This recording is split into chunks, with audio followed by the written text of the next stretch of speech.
तो हमारी अर्थ को 4.5 बिलियन ईयर्स हो चुके हैं आज के दिन तक। ऑलमोस्ट हमारी अर्थ की एज 4.5 बिलियन ईयर्स हो चुकी है और इस अरसे में हमारे अर्थ के ऊपर बहुत ज़्यादा चेंजेस आए हैं। अगर आप अर्थ की हिस्ट्री देखेंगे तो आपको पता चलेगा कि अर्थ एक टाइम पे बिल्कुल भी स्टेबल नहीं थी। इसका एटमॉस्फेयर नहीं था। एटमॉस्फेयर जब वोल्केनोस फटे तो एटमॉस्फेयर बना, बारिशें हुई, ओशंस बने। ये वक्त के साथ साथ अर्थ एवॉल्व होती गई, चेंज होती गई। अब हर साल कुछ ना कुछ अर्थ में चेंज ज़रूर आता है, बेशक वो ग्लोबल वार्मिंग हो, बेशक वो नेगेटिव हो या पॉजिटिव हो। अब सोचने की बात यह है कि अब तक तो जो हो गया सो हो गया।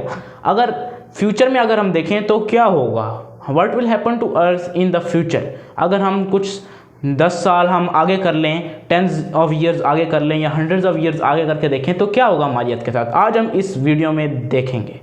जब हम फ्यूचर देखें अर्थ का तो बहुत सारे क्वेश्चंस आते हैं। नंबर 1 कि will our Earth be more stable, क्या हमारी अर्थ ज़्यादा स्टेबल होगी। Number 2 will it be more harmful, will it be more damage, क्या इसके ऊपर जो डैमेज है वो और ज़्यादा होगा, इसका क्लाइमेट और ख़राब होगा, ये ज़्यादा अनस्टेबल होगी। अगर अनस्टेबल होगी तो किस तरह होगी और अगर स्टेबल होगी तो किस तरह होगी।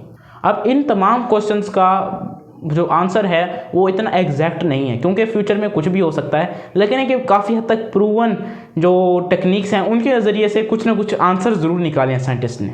पहली चीज़ आती है क्लाइमेट और वेदर में फ़र्क जानना ज़रूरी है ताकि हम क्लाइमेट और वेदर में जो फ़र्क जाने उससे हमें ख़ास किस्म की इन्फॉर्मेशन भी हम उसे ले सकें। जो क्लाइमेट होता है वो एक लॉन्ग पीरियड ऑफ टाइम तक रहता है, वो भी वेदर की तरह ही होता है, लेकिन आप कह सकते हैं weather for a long period of time.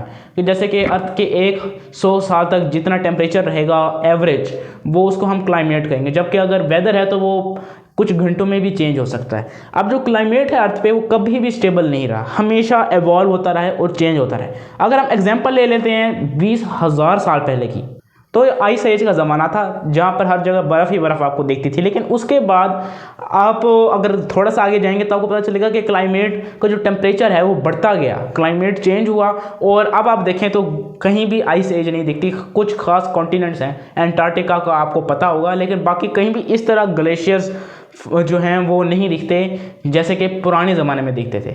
अगर क्लाइमेट को जो टेम्परेचर है उसका बढ़ाने में ह्यूमन का किरदार देखें तो हमने फॉसिल फ्यूल जलाए, हमने एनर्जी हासिल करने के लिए बहुत सारी चीज़ें जलाई, हमने ट्रैश जलाया, हमने दरख्त काटे, हमने एग्रीकल्चर एक्टिविटीज़ से जो है बहुत ज़्यादा फ़ायदा अपने लिए तो उठाया, इंडस्ट्रियल एक्टिविटी से फ़ायदा उठाया, लेकिन क्लाइमेट को नुकसान पहुंचाया। इस नुकसान से सिर्फ और सिर्फ 1 डिग्री सेंटीग्रेड एवरेज क्लाइमेट में इंक्रीज़ हुआ है टेम्परेचर का, सिर्फ 1 डिग्री सेंटीग्रेड।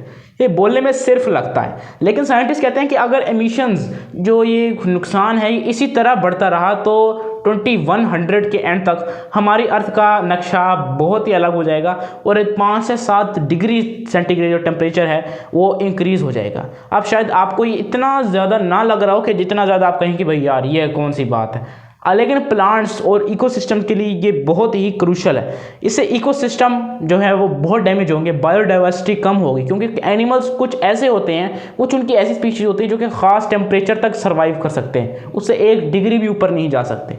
प्लांट्स को बहुत ज़्यादा मुश्किल होगी क्योंकि जब गर्मी बढ़ेगी तो एयर प्रेशर में बहुत ज़्यादा तब्दीली आएंगी और हमें फिर एक दफ़ा ह्यूमंस को इवॉल्व होने में कई हज़ार साल भी लग सकते हैं उस क्लाइमेट के साथ। नंबर 2 चीज़ इन्वायरमेंट। अब वीडियो क्योंकि लंबी हो रही है तो इन्वायरमेंट को हमको जल्दी सीखने की कोशिश करते हैं।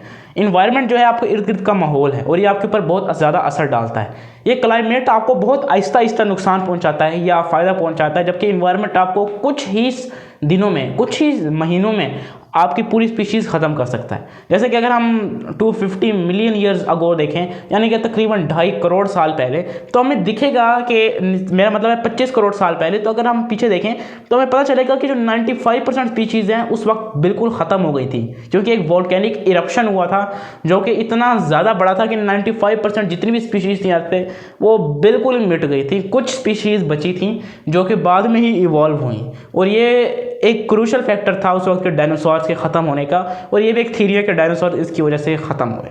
तो दोस्तों हमने अर्थ का फ्यूचर तो जान लिया, लेकिन अगर आपने हिस्ट्री नहीं देखी तो फ्यूचर जानने का कोई फ़ायदा नहीं। अर्थ की हिस्ट्री में सबसे इंपॉर्टेंट चीज़ थी हमारे डायनासोर्स का ख़त्म होना। अब डायनासोर्स कैसे ख़त्म हुए वो तो आपको मेरे चैनल की वीडियो पे मिल ही जाएगा, तो वहाँ जाके देखिए। अगली वीडियो मिलेंगे, तब तक के लिए बाय।